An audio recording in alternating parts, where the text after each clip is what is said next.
आप देख रहे हैं पॉलिटिकल आइडिया के आज के इस अंक में हम बात करेंगे बिहार बदलाव रैली की, हम बात करेंगे प्रशांत किशोर की। आपको पता है कि जन स्वराज के जो सूत्रधार हैं प्रशांत किशोर, उन्होंने कल पटना के गांधी मैदान में बिहार बदलाव रैली का आयोजन किया है। बिहार बदलाव रैली की सफलता इस बात पर निर्भर करती है कि कल कितनी संख्या में लोग पटना आते हैं, इससे ज्यादा इस बात पर निर्भर करेगी कि प्रशांत किशोर क्या बिहार की राजनीति में कोई परिवर्तन या कोई बदलाव ला पाते हैं या नहीं ला पाते। बदलाव दो प्रकार का होता है, एक गुणात्मक और दूसरा संख्यात्मक। तो संख्यात्मक बदलाव तो ये तो कल निर्भर करेगा प्रशांत किशोर की जो रिसोर्सेज है उस पर, जो संसाधन है प्रशांत किशोर के पास उस पर। चूंकि रैलियों में भीड़ तो निश्चित रूप से साधन के बल पे लाई जाती है, रैलियों में भीड़ सुविधाओं का विस्तार करके लाया जाता है। अगर आप हर जिले से 10 बसें भेजते हैं और पैसा खर्च करते हैं तो भीड़ आपके पास आती है। अगर उसका दुगुना करेंगे तो 20 बस की भीड़ आएगी, उससे अधिक करेंगे खर्च तो फिर जितनी बेहतर आप मैनेजमेंट करेंगे और साधन रखेंगे उतनी ज्यादा भीड़ बनेगी। लेकिन इसका मतलब ये नहीं होगा कि चुनाव में भी उसका कोई लाभ आपको मिलेगा, क्योंकि पहले भी ऐसा देखा गया है कि पटना में बड़ी बड़ी रैलियां हुई चुनाव से पहले, लेकिन चुनाव में जब परिणाम आता है तो जिनकी सभाओं में जबरदस्त भीड़ आया करती थी, परिणाम आया तो वो बहुत कुछ नाम मात्र के सीटों पे सिमट जाती थी। तो ऐसा कई उदाहरण है। तो सबसे बड़ा सवाल ये उठता है कि प्रशांत किशोर जिस अभियान के सहारे बिहार में एक तीसरी शक्ति बनने का प्रयास कर रहे हैं, क्या वो अभियान बिहार में सफल होगा? तो अगर हम राजनीतिक अभियानों की चर्चा करें तो एक बात तो तय है कि 1990 से पहले का बिहार और 1990 के बाद के बिहार में अंतर है। अंतर क्या है, इस बात को समझने के लिए थोड़ा सा अभी आपको इस विषय पर पूरे वीडियोस को देखना होगा, तभी आप बेहतर समझ पाएंगे।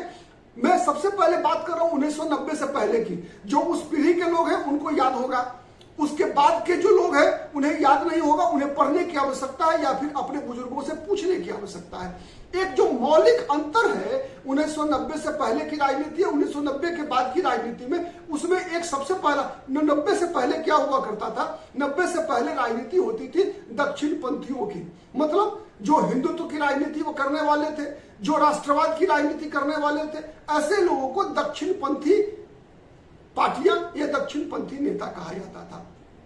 जो communist party CPI, CPM, CPIML, उससे पहले आईपीएफ हुआ करता था, सीपीआईएमएल, ठीक है, और कई छोटे छोटे संगठन हुआ करते थे, फॉरवर्ड ब्लॉक, एसयूसीआई, इस प्रकार के संगठन भी हुआ करते थे, कम्युनिस्ट ऑर्गेनाइजेशंस हुआ करते थे, पॉलिटिकल आउटफिट्स हुआ करते थे।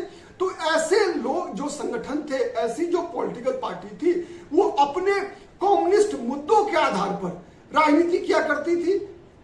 उसके बाद समाजवादियों का धारा था, समाजवादियों की धारा भी दो भागों में बटी होती थी, जिसको अगर हम आजादी के बाद के अंत से ही लेकर देखें तो संसोपा और प्रसोपा दो फैक्टर्स हुआ करते थे। उसी में कई बार कांग्रेस के जो विक्षुब्ध लोग हुआ करते थे, जो बागी हुआ करते थे, वो लोग भी समय समय पर कभी समाजवादी बन जाते थे, वही कभी कभी मध्यमार्गी बन जाते थे। मध्यमार्गी मतलब कांग्रेस पार्टी की राजनीति से जुड़े हुए लोग मध्यमार्गी कहे जाते थे। मतलब कांग्रेस पार्टी कभी वाम पक्ष, कभी दक्षिण पक्ष, कांग्रेस पार्टी के लिए कोई अस्थाई, आप उनके लिए कह सकते हैं कांग्रेस मध्यमार्गी राजनीतिक दल थी, मतलब न किसी से बैर न काहू से दोस्ती, ऐसा कांग्रेस पार्टी की नीतियां हुआ करती थी।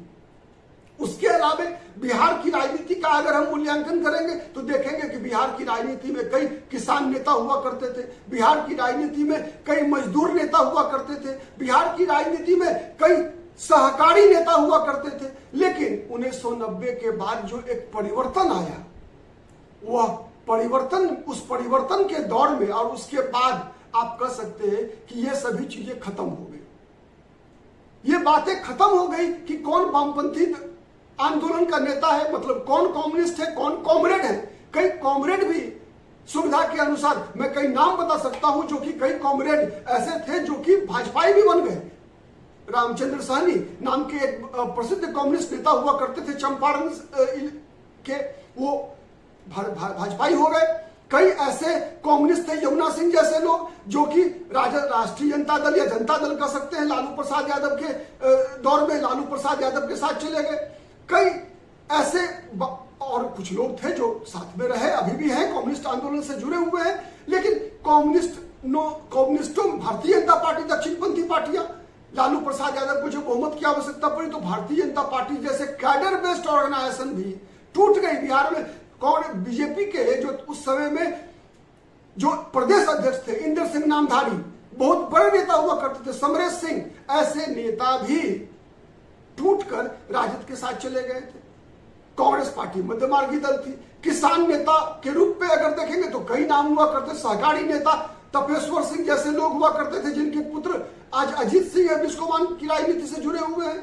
ठीक है, तो कई ऐसे लोग थे जो कि अलग अलग धारा से जुड़े हुए थे। जॉर्ज फर्नांडिस की प्रसिद्धि एक मजदूर नेता के रूप में हुआ करती थी, मधु लिमैया की प्रसिद्धि एक मजदूर नेता के रूप में हुआ करती थी, समाजवादी नेता हुआ करते थे कर्पूरी ठाकुर, रामसुंदर दास जैसे लोग। ठीक है, कई नाम थे। लेकिन 90 के बाद क्या हुआ? 90 के बाद ये सभी धाराएं खत्म हो गई। न समाजवादी बचा, न हिंदूवादी बचा, न राष्ट्रवादी बचा, न मजदूरवादी बचा, न किसानवादी बचा। बचा क्या? जातिवादी बचा। फलाना व्यक्ति किसका नेता? तो यादव जाति का नेता, फलाना व्यक्ति भूमिहार का नेता, फलाना व्यक्ति ब्राह्मण नेता, फलाना व्यक्ति कुशवाहा नेता, फलाना व्यक्ति कुर्मी नेता, फलाना व्यक्ति अति पिछड़ों का नेता। मतलब ऐसे ही वर्गीकरण होते गए। उसके बाद आज हम बात कर रहे हैं जब प्रशांत किशोर की अगली राजनीति का, तो सवाल ये उठता है कि जब राजनीति की धारा ही बदल चुकी है तो प्रशांत किशोर किस मुद्दे की बात कर रहे हैं? और तो जब प्रशांत किशोर मुद्दों की बात कर रहे हैं तो इस जातिवादी राजनीति के दौर में क्या प्रशांत किशोर के मुद्दों की राजनीति बिहार में चलेगी? यह सबसे बड़ा सवाल है। सबसे बड़ा सवाल इसलिए है कि आज भी अगर हम बिहार की राजनीतिक दलों की चुनावी रणनीतियों का विश्लेषण करें और मूल्यांकन करें तो हर राजनीतिक दल अपनी राजनीति के लिए चुनावी गुना भाग बैठाने के लिए केवल जाति का समीकरण बनाता है। इसलिए किसी पार्टी को मुकेश सहनी का सहयोग नहीं चाहिए कि मुकेश सहनी के आने से किसी मुद्दे से जुड़े हुए लोग उनके साथ आएंगे, बल्कि मुकेश सहनी इसलिए चाहिए कि मुकेश सहनी के साथ मुकेश सहनी की जाति के लोग आएंगे।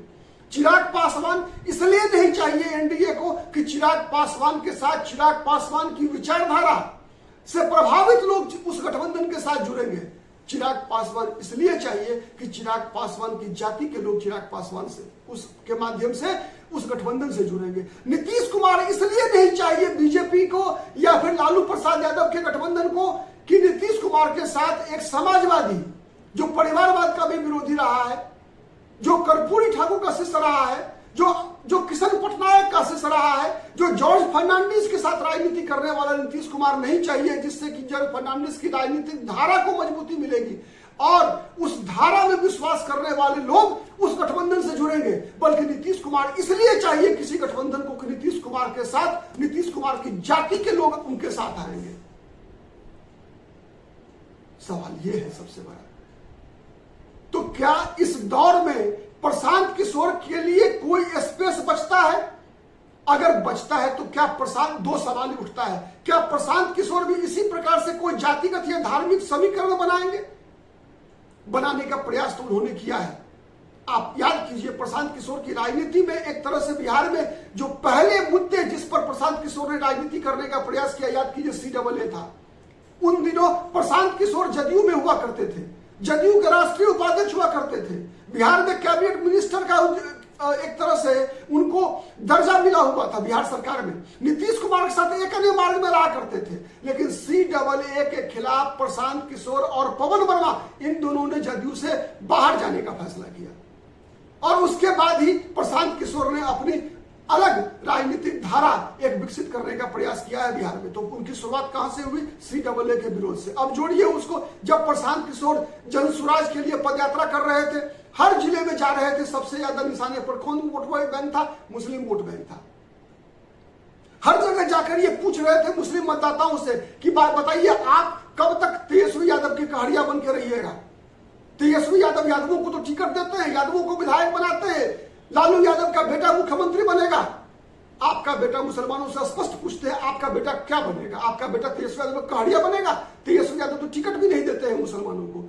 और प्रशांत किशोर ये वादा कर रहे थे कि प्रशांत किशोर आबादी 18% आबादी के अनुसार मुसलमानों को 40 से 50 सीटें बिहार में देंगे टिकट चुनाव लड़ने के लिए। तो प्रशांत किशोर भी उसी ढर्रे पे राजनीति करने का प्रयास कर रहे हैं। तो क्या प्रशांत किशोर जब बात करते हैं कि नहीं मैं मुद्दों के आधार पर बिहार में राजनीति करना चाहता हूं, एक तरफ, दूसरी तरफ वो भी जातिगत और धार्मिक समीकरण बनाने का प्रयास करते हैं, मतलब एक साथ दो नावों की सवारी करने का प्रयास करते हैं, तो क्या प्रशांत किशोर सफल होंगे? प्रशांत किशोर आज बिहार में बिहार बदलाव रैली कर रहे हैं। बिहार बदलाव रैली, बिहार बदलेगा कैसे, किस समीकरण के आधार पर बदलेगा? प्रशांत किशोर के मुद्दों के आधार पर या प्रशांत किशोर के जातिगत और धार्मिक समीकरण के आधार पर? हमारी नजर इस पर बनी रहेगी। तब तक के लिए धन्यवाद। जय हिंद, जय भारत।